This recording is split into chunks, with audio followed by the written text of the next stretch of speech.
Welcome to the Tourpreneur Podcast. Travel industry veteran Shane Whaley will take you on a journey with fellow tourpreneurs, sharing their tips, ideas, insights, and success stories to inspire you to make your tour business the best it can be. And now, please welcome your host, Shane.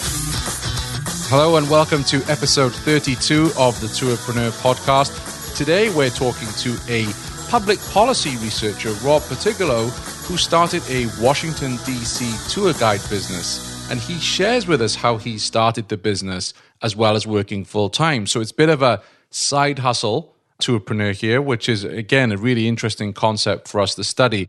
One of the reasons I was really keen to talk with Rob is that he has a unique way of getting the word out about his tours, and he does that via YouTube. Now, I wrongly assumed when I heard this, first of all, that he was making YouTube videos of his tours and on the tour, the traditional one. But no, he does something very different. And in fact, his channel has attracted over 1.5 million YouTube views. And he shares with us on this episode that 90% of his business is coming from YouTube. He's ranked in the top 10 of tours in Washington, DC on TripAdvisor. So there's a lot in this story. He talks with us about what video equipment he uses, some of his favorite books. He's a Bokun booking engine user, which I think is the first one on Tourpreneur. So there's plenty in this for us to learn about, especially because he's competing with 150 plus tour operators in DC. So you can check out the show notes for today's episode at tourpreneur.com/32.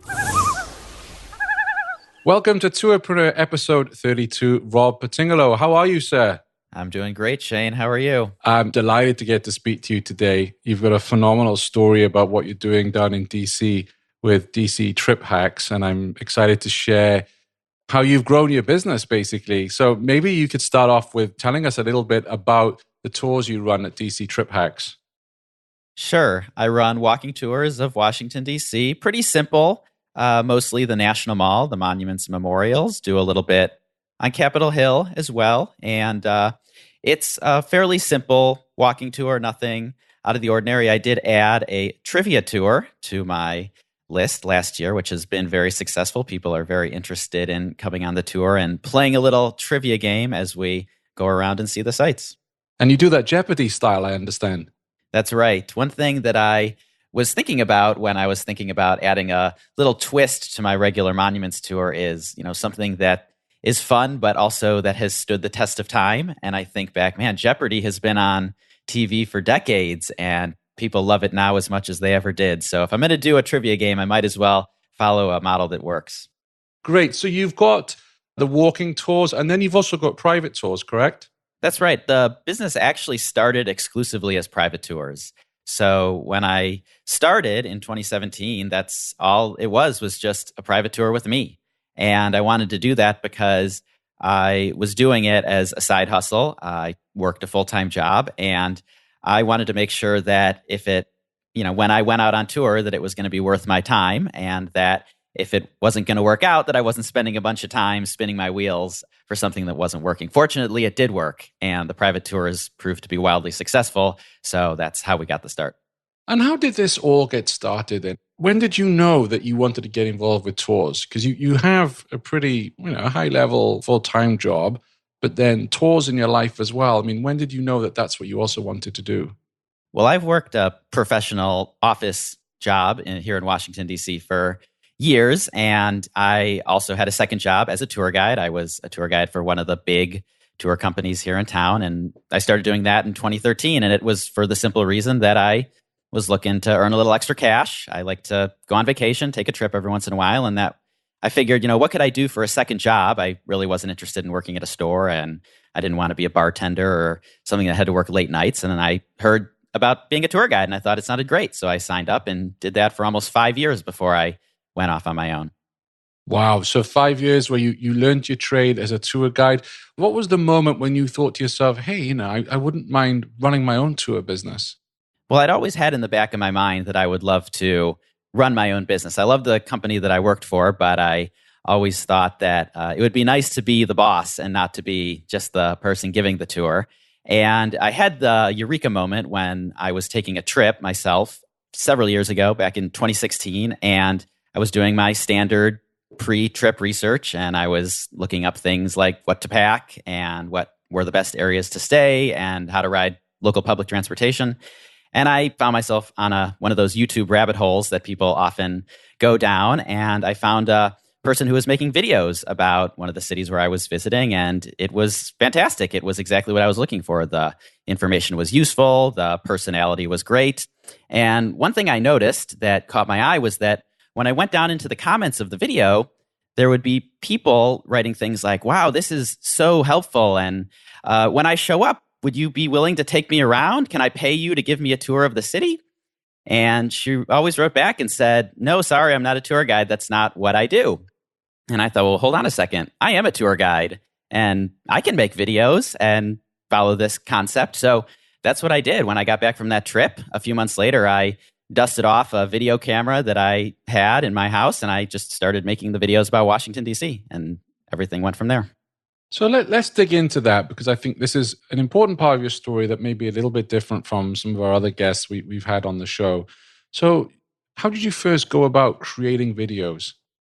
Well, I just want to start by saying I didn't invent this concept, and I kind of borrowed it. There's several people out on the internet, on YouTube, who make videos that are essentially the same concept, which is tips for people who are visiting their city.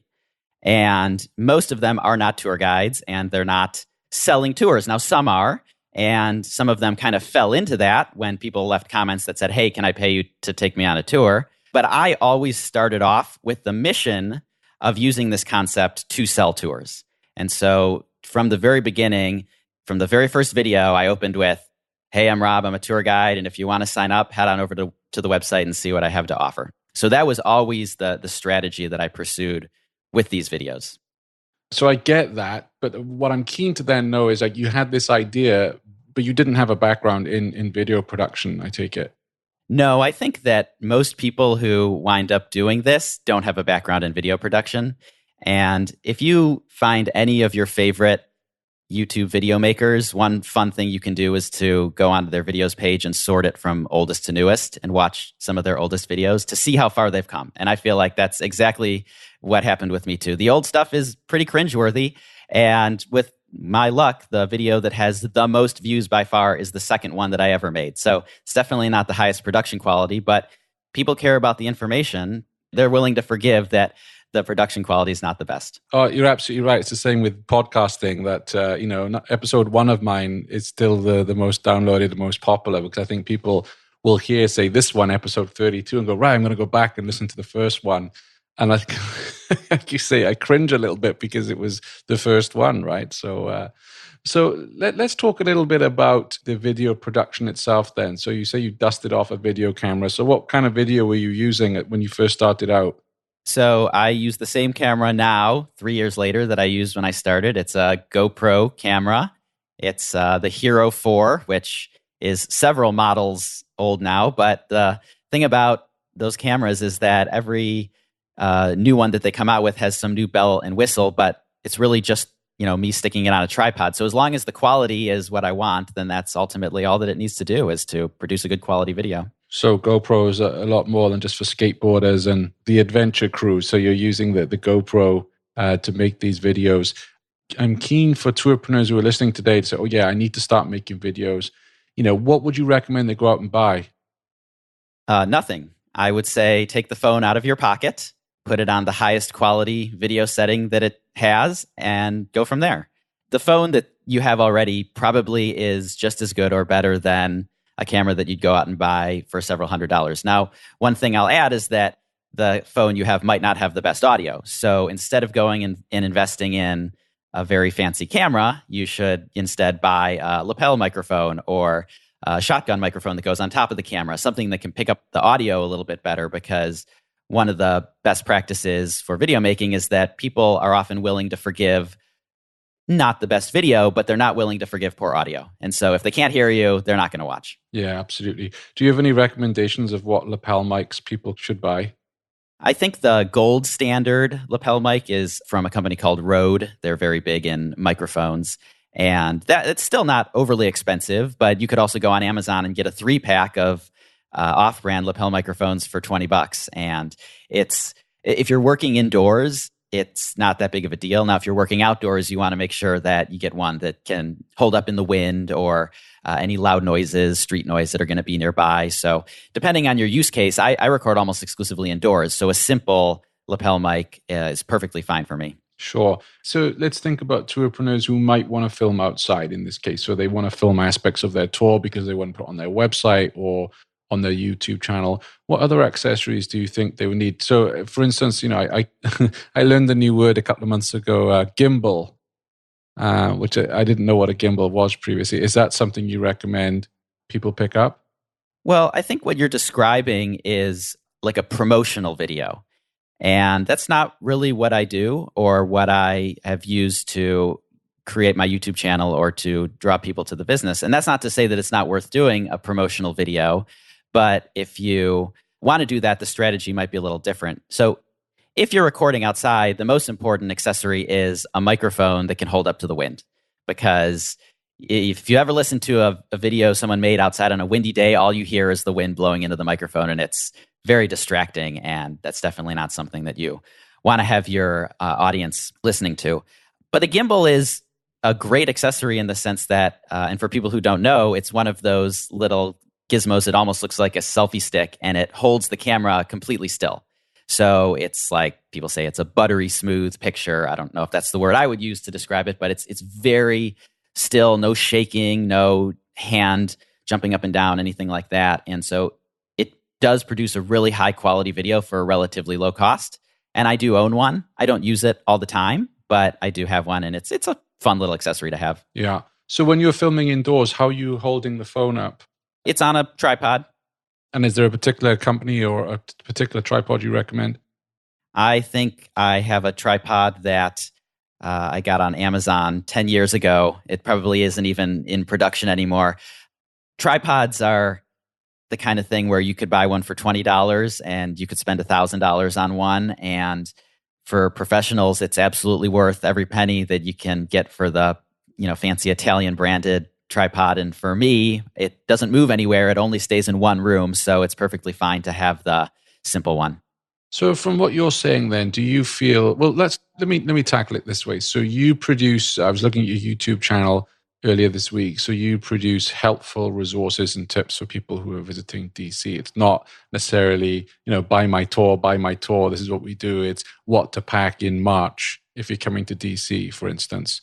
So tell me how that strategy is working out for you in terms of how is that helping your business? Yeah, so I would describe the YouTube channel as, in one sentence, tips for people who are visiting Washington, D.C. And every single video has 2 sales calls to action in them. At the very beginning, I say, I'm Rob, I'm a tour guide in Washington, D.C. And if you're interested in checking out what we have to offer, head on over to the website afterwards. And that's it. It's only about 10 to 15 seconds long. And then at the end of each video, I say, if you're still watching and you're interested in checking out the tours that we have, click on the link on the left side of my head, and that'll send you over to the website, and you can see the tours that we offer. So every video, in a sense, is an advertisement for the tours, but it's not a blatant commercial for them. Yeah, and I think that's key, isn't it? Because you're giving value before you're actually asking for anything. Yeah, so I try to be extremely liberal with the information. I'm not withholding anything. I'm not saving my best stuff for an ebook or a exclusive course or anything like that. I do have an ebook that I sell on Amazon just because some people like everything written down in the same place. But my philosophy is that none of this information is secret. It's just that it's hard for people to often find it in one place. And so that's what I'm trying to provide with the videos, is to just provide my best tips and travel hacks for people who are coming to visit. No, and it's very useful. I'm going to Berlin in November and I'm like, okay, what do I pack? Is it going to be snow? Is it going to be cold? Is it, and you don't always know when you're traveling around the world. I mean, you can check the weather forecast, but when you actually get that advice from someone who's actually in situ, that means a lot. And I can imagine that you get quite a few clicks from your videos to your website and to your tours. Yeah, I think the main traffic source to the website, at least to the tours page of the website, is from the YouTube videos, from the video descriptions, or from the About page on the YouTube channel. Right. Never miss an episode of the show. Subscribe at tourpreneur.com/subscribe. And what software do you use then? So you've filmed the segment. What do you use then to put it into video format? So I take the memory card from my camera, put it into my computer. I got a desktop computer, and I have a piece of software called Sony Vegas. And I like it because it's relatively easy to use. It's the first thing I ever learned on. There's a large amount of debate in the video creator community about which software is the best, and I don't really take a position on that. I think the best one is the one that you can use the easiest and that's affordable for you. So for me, that was software called Vegas, and it's just worked perfectly fine. And are there any free software services out there for people that want to put videos together? Like you said, you've got links on the top left and everything else. Is there a free version, or how much does Vegas cost? I think it costs approximately $50. It's a one-time, lifetime purchase. And so for me, that's perfectly reasonable. The big one in the space is the Adobe Creative Cloud suite of software, and that's per month. And it's a bit pricier than that, especially if you're going to use it for your everyday, month after month, it adds up. So to me, it was worth it. Even if it's not the best of the best, it's the best for me because it does what I need it to do. Yeah, I have the dilemma right now because I edit my podcast, which of course is audio in Adobe Audition, which I love, but it's $24 a month and it mounts up. So it's like, oh, do I just go out and buy Hindenburg or one of the others and just, have the one-off hit and then I've got it? Right, exactly. The subscription mounts up. And what's the learning curve like with Vegas? I had dabbled in making videos many years before I started doing the YouTube videos for the tour business. So for me, I probably got a lot of practice years ago. And when my family went on vacation, I would make a little compilation video. And it was just for us. It didn't go up online anywhere or anything like that. But that was the practice that I got so that when I sat down to do this, I didn't feel like I was starting from nothing. So, for someone who's starting out, maybe just take your phone and go outside and film some clips and bring it back home and see what you can piece together. It doesn't have to be fancy. It doesn't have to be something that anybody ever sees. It's just like anything in life, practice makes perfect. And the more you can just practice and get used to the software and the features, the easier it'll be down the road. Absolutely. So you've shot the video, you've edited it, you put it on YouTube. Now, what tips do you have? Because I can imagine that I've never really dabbled in the whole YouTube marketing thing at all. My podcasts are on YouTube, but that's through my host. I don't really do anything with it, and maybe I should, and maybe I will after this episode. But what tips do you have or recommendations for people? Because, obviously you want these videos to get seen. What are some best practices that you could share with us, Rob? Yeah, so there are a ton of YouTube best practices. There are many people who have YouTube channels that are essentially teaching you how to do YouTube, and they go over all the best practices. But the most important one that I think I hear all the time and that I have practiced as best I can is post consistently.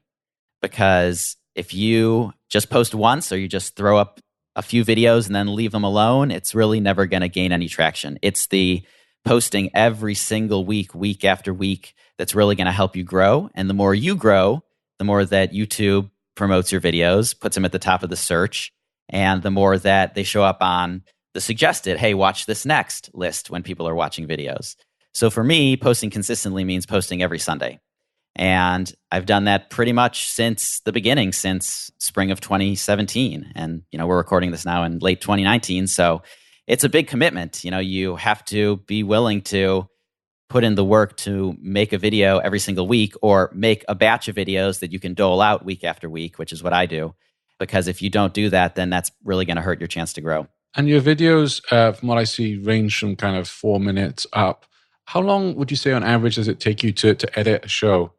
It's a little hard to give an exact number because of the way that I have developed the workflow, because I kind of do everything in batches or in pieces. So I'll write a whole bunch of scripts all together, and then I'll record a whole bunch of videos all on the same day, and then move those over to the computer and edit them in pieces. And so, if I had to guess, I would say it probably takes a good 5 to 6 hours per video to do. And so it's a big time investment. And I know that that's the thing that is a huge turnoff for people, especially when you think about, well, I already am booked full time running my business. I don't have time to put 6 more hours into doing this. It can be a big hindrance or at least something that's scary first. Yeah, absolutely. And that's why I'm hoping with people listening to our conversation today that they might be inspired to do it, because otherwise, you would think, yeah, that's a lot of time and it's expensive, or I would have thought it's expensive because you'd need the DJI Osmo Pocket and all these gizmos and everything else. But, you're sharing today that you don't necessarily need that. So we'll see what happens after this episode. How much is based on keywords? I'm thinking now SEO head on, right? But with YouTube channels, how important are those keywords? Keywords are very important. And YouTube is the second largest search engine in the world, after Google, of course. So keywords are extremely important, but the way that YouTube returns results is different from the way that Google returns results. So on Google, their main goal is to return the best information for what you're looking for. And on YouTube, their main mission is to return the video that you're most likely to watch and that's likely to keep you watching more videos. And so that's why you have to really focus in on this idea of creating binge-worthy videos, because if you can get someone to watch 10 of yours in a row, that is a signal that you've got something going on, that your videos need to go to the top, because once people start with one, they're going to go through and watch 10. And so strategizing around the whole bingeability concept has really been big for me, and I think is really a good place to focus when you're thinking about what to produce and how. And I imagine it's a little bit like podcasts where, we don't know for certain how looking behind the curtain of, say, Apple Podcasts and iTunes and how the ranking works. But what I understand is, reviews don't even count that much. It's subscribes that they look at in terms of ranking. I imagine, because I watch a lot of how to score goals on FIFA 19 or FIFA 20, because I'm rubbish at it. And these guys are always saying, smash the like button, smash subscribe. Is it the same thing then, that the more subscriptions you get, that the more love they're going to give you as a search engine? So this is an ever-evolving topic of discussion. People are always looking at what's driving the algorithm today. And I think that subscriptions and likes are vanity metrics that don't matter. YouTube has been pretty clear that the metric that matters the most is the amount of minutes that people watch your videos. And so if you get 100 likes, but people only watched 10 seconds and then clicked off, then they really don't care about those likes. They care about the fact that people were clicking off. So I try not to focus on smashing the like button. I don't think I've ever used that term before. Oh, these kids do. These FIFA football kids say that all the time. It's quite funny. Yeah, but subscribers can have some value beyond just a number, in the sense that once they're a subscriber, they can get some alerts from you. You show up in their subscription list. And so there's some value to that. A lot of people make videos on YouTube because they're chasing corporate money, because they want the big Squarespace, they want Audible, they want some big corporation to come in and give them a payday. That's a number that they can take to these companies and say, hey, look, I've got 100,000 subscribers and that should be worth this amount of money. I'm not focused on that. So I'm happy that the number of subscribers is going, and I ask people to subscribe, but it's not my main focus. My main focus is the number of people who are clicking over to the website and looking at tours and booking tours. What would you say is your most popular video in terms of views? Oh, the most popular video by far is how to ride the DC Metro. Really? And Like I said, it was the second video that I ever made. And so the production quality is definitely not my highest, but it's one that I knew was going to work. And I knew it was going to work because before I started making any videos, I went on YouTube and I just searched for various topics to see what was already out there. And I searched how to ride the DC Metro, and there was a video that already had 150,000 views. And to be completely frank, it wasn't good. It was something that someone just made on their vacation. The audio wasn't good. And I just looked at that and I said, I could do way better than this, even without any experience. And I kind of gambled right on that because almost immediately mine took the top spot and has been there ever since. What I like about you, Rob, is you're incredibly observant. You're looking at things wherever you're traveling. So, you saw videos of this ilk when you were visiting a city and thought, how can I adapt that? You're then going on YouTube and looking for material that you think will be interesting, seeing how someone's doing it and doing it better. And I think that applies to tours. When we go on tours, when we're traveling, is to be really observant. What did you like about the tour? What didn't you like? And then when you come home, it's okay, what can I do better than? Because I was looking on TripAdvisor and I think you have over 200 competitors, right, Rob? It is a competitive market here, and I'm not going to deny that I give essentially the same tour as every other company. So my philosophy when it comes to competition is that if there's competition, it's because there's demand. And I know that people want to do evening monuments tours in Washington, D.C. And I know that because when I was a tour guide working for the other company, that tour booked way more people than all the other tours combined. And so I just knew that it worked. And so that was the first tour I developed, was an evening monuments tour. You know, when I told people about it, some people said, why? Everyone else in the universe already has that. Come up with something new, something unique, something that no one else is doing. But I decided to go with what I knew, and what I knew worked. And my philosophy always was, it doesn't need to necessarily be brand new or state of the art. It just needs to be better than what else is out there. And so I took my years of experience as a tour guide, what I know works, what I know doesn't work, and just went with that. Well, I commend you, because according to TripAdvisor, you were number 9 of 209 tours in Washington, D.C. Impressive. Yeah, when I cracked the top 10, that was a very exciting day, because when I started, there were 152, and I was 150 out of 152. And I said, man, I'll be happy if I ever crack the top 50. And then when I did, that was a big day. And then all of a sudden it was top 20. And then finally it was top 10. And it was like, I almost couldn't believe my eyes, because it happened so quickly. But I know people enjoy the tour. And I know that because almost every single one of those reviews that you're referencing is a tour that I gave. Yeah. And the rankings at TripAdvisor, then, we've talked about algorithms on YouTube. So on TripAdvisor, is that just heavily based on the reviews? That's how you're going to get ranked? So my understanding is that those are also kind of vanity metrics nowadays, because it's really hard to even sort tours by those rankings anymore. They want you to sort them by the ones they want to sell.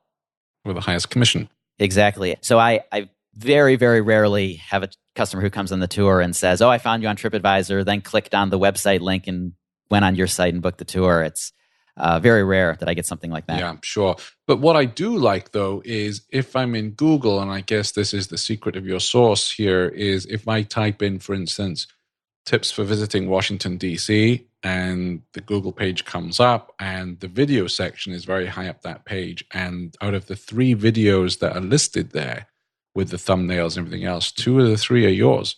Right. So that's a secret of Google that not a lot of people know about, is that Google owns YouTube, and they're going to put YouTube videos in the search where they think it makes sense. So if you search for what you mentioned, or something like what to pack for Washington, D.C., because there's not a lot of other content out there on those topics, they think the videos are what people are most likely to be looking for, or at least the information in the videos. And so they'll send them to the video straight from Google. Someone doesn't necessarily need to be searching on YouTube. They could be searching on Google and still wind up on the videos. And I'm also aware of the importance of SEO. So I made a big investment this summer into turning the videos into written blog posts. Optimized for SEO, optimized for the keywords that I want to go after. And so my goal is to not just have those videos embedded in YouTube rise up to the top of the Google search, but to also have my blog posts as well. And each blog post has that video embedded in it. And how is that campaign working out for you? It's been a big success so far. I mean, almost immediately after we started posting the blog posts, they started rising to the top because they were very thoroughly researched. I had a paid intern this summer who I gave the keys to the company's Ahrefs account, and she did keyword research on all the topics, made sure that we were targeting exactly what we wanted to go after, and then wrote the posts with those keywords all in mind. Did you know every weekday Shane curates the most interesting news articles in tours and activities and sends them out in a snappy daily digest? Grab your copy of the Tourpreneur Daily Briefing at www.tourpreneur.com. What advice would you have for listeners who can't afford a paid intern? They've got to do it themselves, because that's the majority of our listeners that want to work on SEO. Are there any resources out there or any tips that you would share that you felt were successful for your business? I generally look for content that's similar to mine, which is useful content that's just out there, that's for free.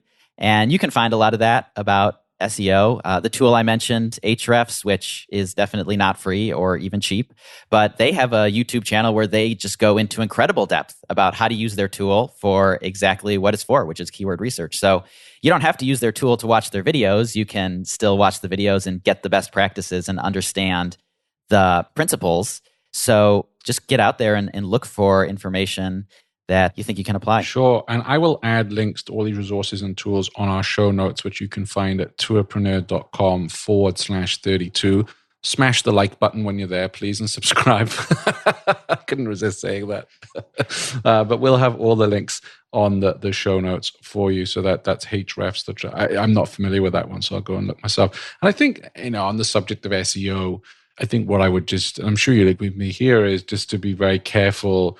There are a lot of companies out there pitching SEO services that make some quite outlandish promises about what they can do for your business. And I would just say, do your due diligence. If you do have budget and you want to spend it on SEO, if somebody promises you number one spot, then run the other direction, because I just don't think anyone can offer these guarantees, right, Rob? Oh, absolutely not. Most of the spam that comes into my inbox is SEO related spam. So it's tough to navigate. I wouldn't go with anyone that I didn't trust, or at least get a referral from someone I trust, because otherwise I think you're not going to have a great time. Yeah, absolutely. And if you, as in our listeners, if you are working with someone who's reputable and done a really good job for you on the SEO front, do drop me a line at tourpreneurshow@gmail.com, because I'm putting a free directory together it's a bit like Angie's List, for those of you in the United States, where people that you've used and have done a good job for you, and just have a directory where Tourpreneur listeners can go and check those out. Let me know on whatever aspect of your business, and I'm happy to add that to the directory. So how much of your business would you say then, Rob, is as a result of your YouTube work? Probably about 90% right now.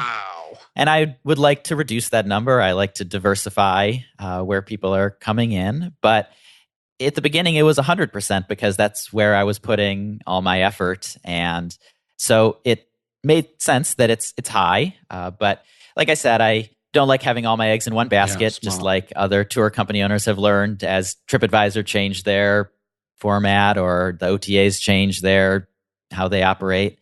It's good to have it in different places. Are you working with any OTAs? The only one I'm working with is TripAdvisor, and it was mostly an experiment to see how it would work out. I am fortunate that I am friends with some other tour company owners here in DC, and they gave me some words of warning about some of the OTAs and cannibalizing your own sales. And I know from listening to Tourpreneur, reading some of the articles in the Daily Digest, that this is a real concern. So I didn't want that to happen to me. I wanted to go slow and make sure that if this is going to be something I want to pursue, that it's really going to work out. So right now it's only been TripAdvisor. I get almost no bookings through TripAdvisor, even though I do have a sponsored listing, because I am a Boken customer. It really just hasn't really generated much. And I don't know if that's unique to our city, or if there's something else that I'm not doing quite right, but almost all the bookings come straight through the website. Yeah, well, I mean, I'm sure most tour openers listening in will be happy of getting 90% of their business through,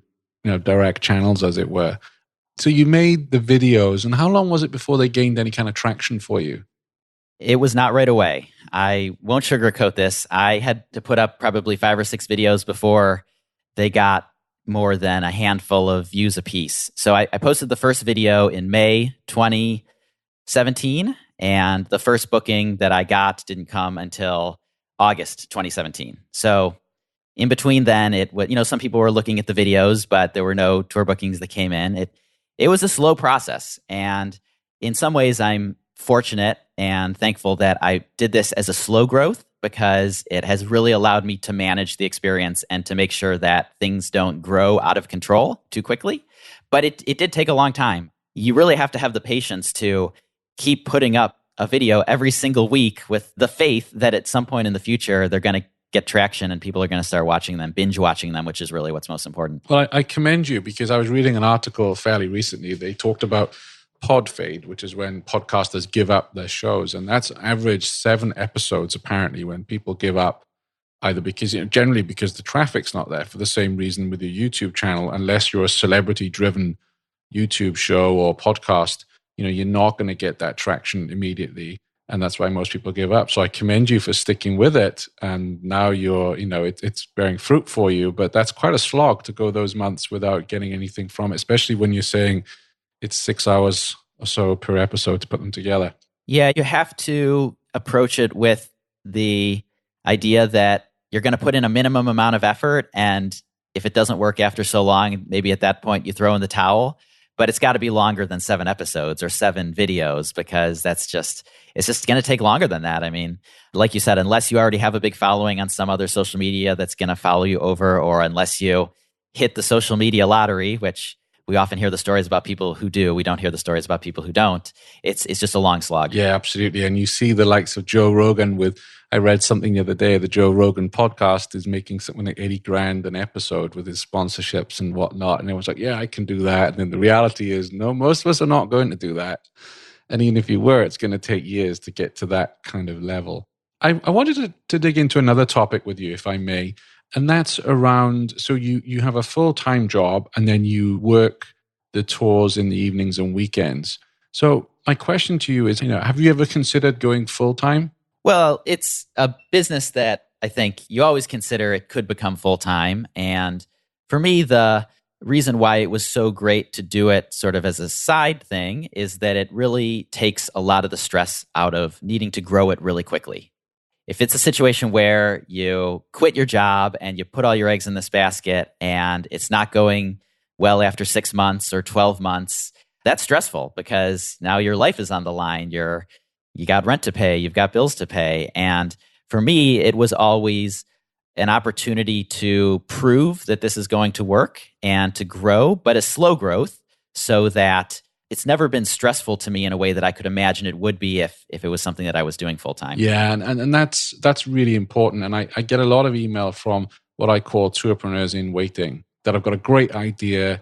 They're a little nervous about starting. And that's the biggest question I get is, should I just jump into it and pack my job in and everything else? And I always urge people not to do that unless they've got significant savings that they can live off for a while without that pressure of needing to earn X amount every week. So I really like your approach to this, Rob, because there's nothing worse than worrying about not selling enough tours in order to put food on the table, right? Or pay the rent or keep the lights on. Yeah. And for me, it kind of was a natural fit because I knew that the most popular tour in Washington, D.C. is the Evening Monuments Tour. And that means I can go straight from my office job right out to the National Mall and give the tour. Now, of course, that's also tough because it means that every single day I give a tour, I'm working a 14, 15-hour day. And that can be exhausting. And that means that I can't do a tour or offer a tour every single day because that would just be too much. So that has limited the ability to grow a little bit. But I've been fortunate that I've been able to add some more tour guides who have helped pick up the slack. Oh, brilliant. And how do you go about recruiting tour guides? I'm lucky that I know some other tour company owners here in DC, and we try to stick together as small business owners. Our market has some very big players, some big global brands that aren't even headquartered in the country. And so, the way I see it is the small businesses, we're not competing with each other. We're competing with the big buses of the world. And so we try to share resources. And I was lucky that one of these companies had found a fantastic tour guide who was looking to pick up extra tours. And I was able to bring him on board. And how do you instill your values as a tour guide? Because I can imagine if I was running a tour business, it's your baby. It's your business. You're building it up. And you're giving that trust, aren't you, to someone else to take a tour guide out. So how do you go about, it's great that you have that network, so it's not like you're recruiting someone cold, but how do you instill the values of DC TripHacks into the tour guides that you recruit? One of the nice things about having the videos is that it's something that potential tour guides or potential people who want to do the tours can look at and decide for themselves if this is something that seems like it's up their alley. And I just, am pretty honest and open about it. And I say, this isn't necessarily for everybody. And if it's not, that's okay. But I want to make sure that you understand that my values are delivering an excellent tour and giving people an experience that they aren't going to forget. It's not an overly complicated set of values. So far, I've been very lucky that everyone who's been interested has definitely shared that. Sure. And were there any barriers, to you getting up and running and started? So I'm thinking, legal setups, licensing. I don't know what the landscape is in DC, but were there any hurdles you experienced at the start? Well, when I was thinking about doing this, I actually hit a bit of a hurdle because I didn't really want to go through and do all the paperwork and get all the legal stuff set up. So the first thing I actually did before I even recorded a video was I bought the domain name TripHacksDC.com. And then I went and applied with Tours by Locals. And my plan was to have my tours hosted over there and redirect my URL to that. And, they said, we can set you up with insurance and we have a payment platform and we'll just take 20% and you'll be on your way. And I thought, perfect for me, And I applied for them and they wrote me back and said, sorry, we've already got enough tour guides in Washington, D.C. We don't need any more. And so I said, well, I guess I'm doing this on my own. And so that's when I went and started getting the LLC set up and contacting insurance agents, getting that all going. And so it was kind of by necessity. This was about a year and a half before Airbnb came onto the scene with their experiences. So that wasn't an option at the time. And in some ways, it was a blessing in disguise because I wouldn't have been able to grow the business if I hadn't sort of been forced to go all in and make this my own brand, my own business, and own everything. How did you go about finding out exactly what you needed to be legal on the streets of DC? Well, I had already been a tour guide in DC for about 5 years at that point. So I knew that you needed the basic business licenses, you needed the liability insurance, and I knew that you needed a tour guide license, which because we don't have the tour guide exam anymore for Story that you could do an entire podcast on, I imagine. All I had to do was fill out the form and send in my check for $150 and I'd be good to go. So that part of it was actually, to me, rather easy. Okay, that's good to know. Each city is very different, of course, with their setup. You mentioned earlier on that you were working with Boken.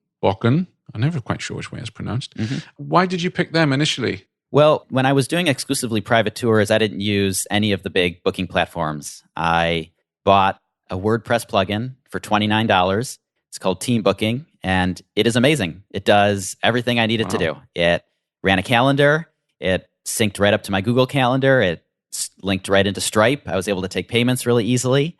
And it was great. But the one thing that it didn't have was any of the OTA integrations or customer service or anything like that, which I hadn't needed because it had worked perfectly for me.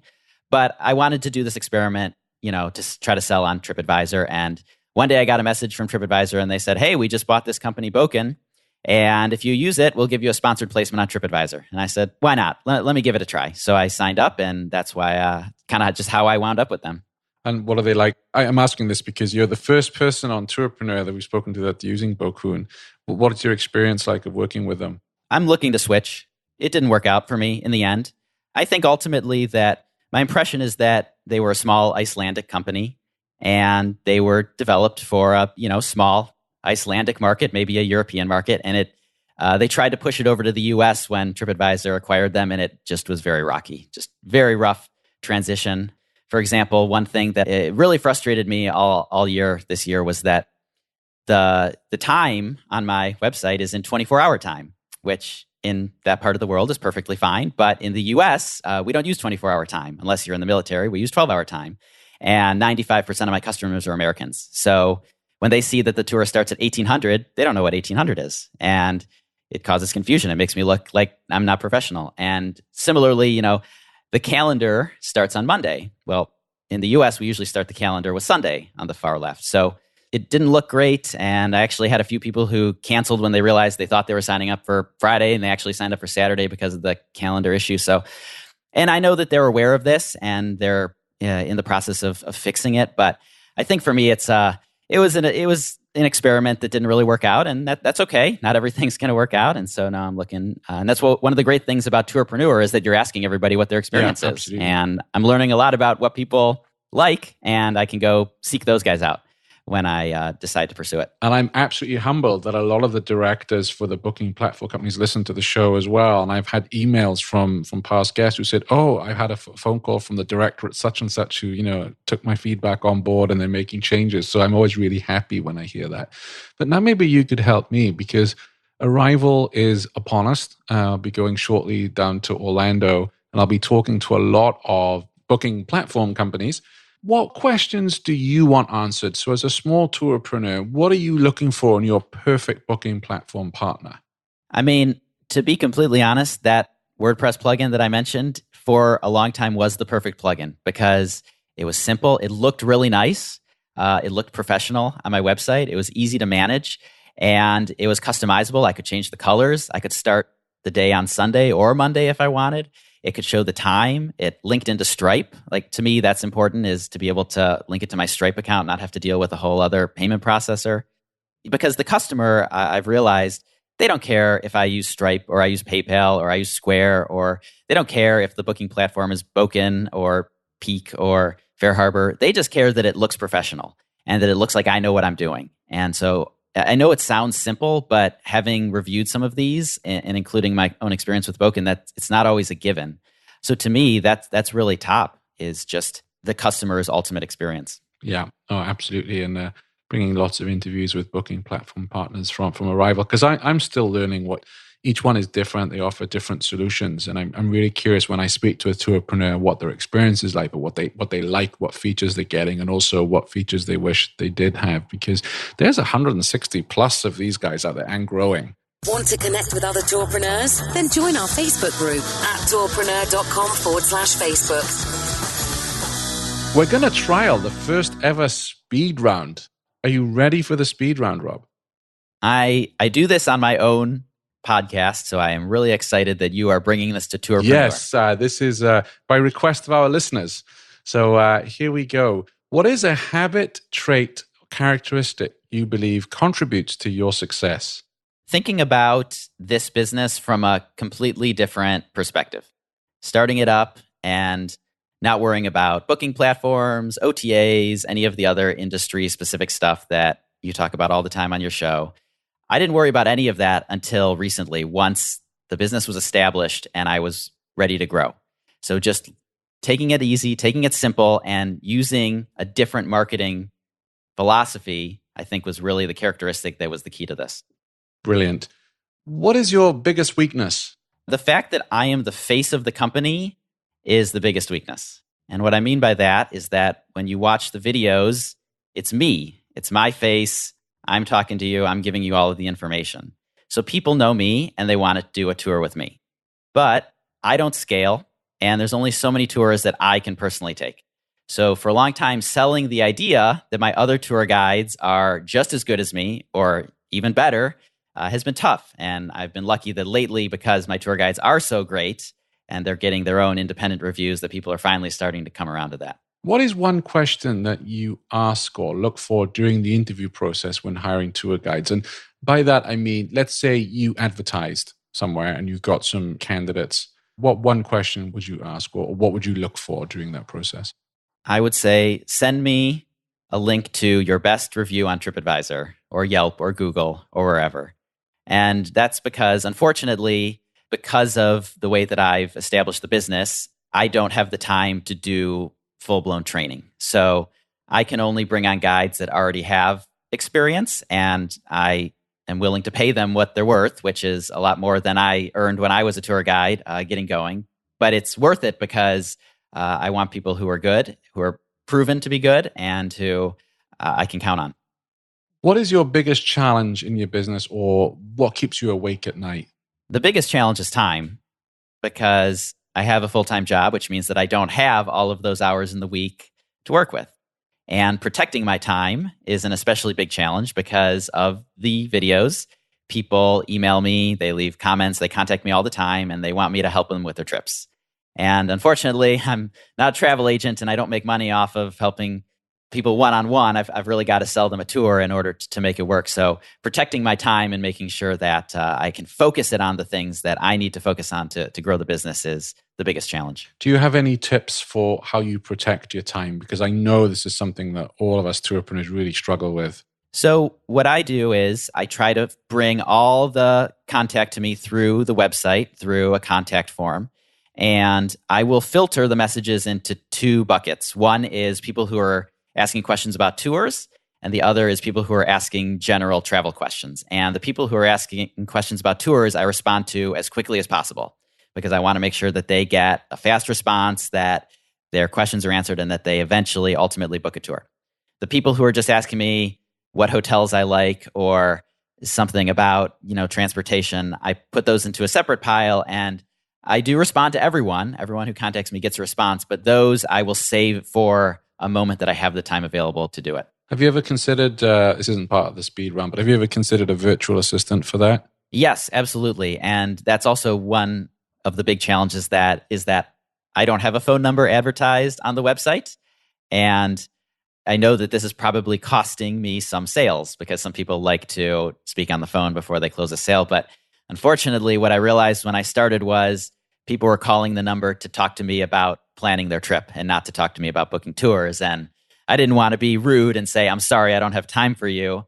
But when you pick up the phone, you could be in the middle of something else and you've got to drop everything to take this person's call. And after a few 30-minute long calls that ultimately didn't end in a booking or anything close to it, I realized I just couldn't do it anymore. So a virtual assistant would certainly be helpful in that regard. I have considered it, but haven't really pursued it seriously yet. Great. Now that's a subject I do want to look at on a future episode of the show. So if any of our listeners have worked with a VA and got some tips to share, particularly in terms of how you hire and vet them, because when I hear your challenge there, Rob, I'm thinking if you had a VA that took care of all the questions that came in about what to do in DC and the tips, and you had stock answers to these questions that someone's taking care of that, then you can focus on the ones coming in. I think that's a topic we'll tackle on another episode of the show.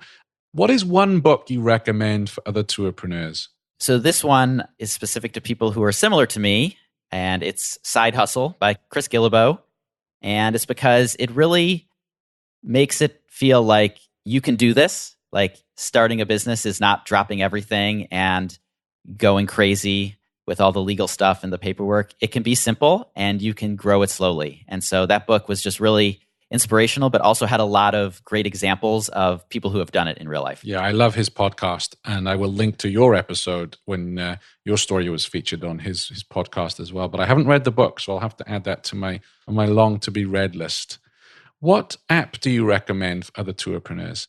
So it's not an app that you can download from the Apple Store, but I mentioned it earlier. It's called Ahrefs, and it's one that I use every day.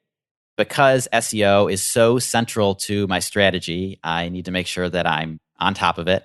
And the tool, even though, like I said, it's not free and it's not cheap, it's worth it to make sure that I'm always on top of the keywords that I'm trying to target, that the growth is up, that everything's the way that I want it to look. So Ahrefs is the one tool that I use more than any others. What does that cost each month? Do you know? I believe it is $99 per month. Right, which is a lot cheaper than an SEO agency. So what podcast do you recommend for other tourpreneurs? I really like Spectacular Failures. I know it's kind of the anti how I built this. And I like it because they cover businesses that failed instead of the happy success stories. Even though it might seem a little dark, there's just some incredible nuggets in there about what not to do. To me, some of the most useful advice is often the what not to do. Yeah, I agree. What is one thing you feel tour operators do not do well enough or often enough? I think tourpreneurs focus sometimes too heavily on the competition and the market saturation. And as a result, they wind up with really niche tours that are just really hard to sell. My philosophy has always been that if there's competition, it's because there's demand. And it just means that you need to be better than the competition. What is one piece of technology you have adopted that has had the biggest impact on your business and why? Well, I would say it's the not so fancy GoPro camera that I mentioned earlier. I wouldn't have been able to do any of what I've done without some kind of camera. Yeah, absolutely. And what are your parting words of wisdom today based on your experience for other tourpreneurs who are listening to us today? Get some experience in the industry as a tour guide. I started my business after having almost 5 years of my own tour guiding experience, and it just saved me so many headaches that I know that I would have run into if I wasn't already familiar with the industry, if I wasn't familiar with what sells and what doesn't, and if I just didn't know how to give a good tour. Fantastic advice. Where can people follow you online and where can they book a tour with you? The website is TripHacksDC.com. That's the name of the YouTube channel and all the social medias, Twitter, Facebook, Instagram. I know you're going to put a link to everything in the show notes so people can head on over to tourpreneur.com/32. 32, yeah. 32, and get the links right over there. Fantastic. Is there anything we haven't covered on today's episode that you would like to chat about before we wrap up? No, Shane, I'm so happy that you were able to include me on Tourpreneur. Like I told you, I have listened to every episode. I know people probably tell you that every time, but this is just an incredible resource. I can't get enough of it and look forward to many, many great stories in the future. Well, thank you very much. That means a great deal to me. And I'm a huge fan of DC because I'm a bit of a history and politics nerd. So next time I'm down there, I'm definitely going to be going on one of your trips. We'll arrange it so that you're leading the tour. And, Absolutely. I would love to come and experience maybe your evening trivia trip. That sounds like a lot of fun. I look forward to it. Thanks for listening to the Tourpreneur podcast. Be sure to visit tourpreneur.com to join the conversation and access the show notes, including links to the resources mentioned on today's episode. This is Tourpreneur.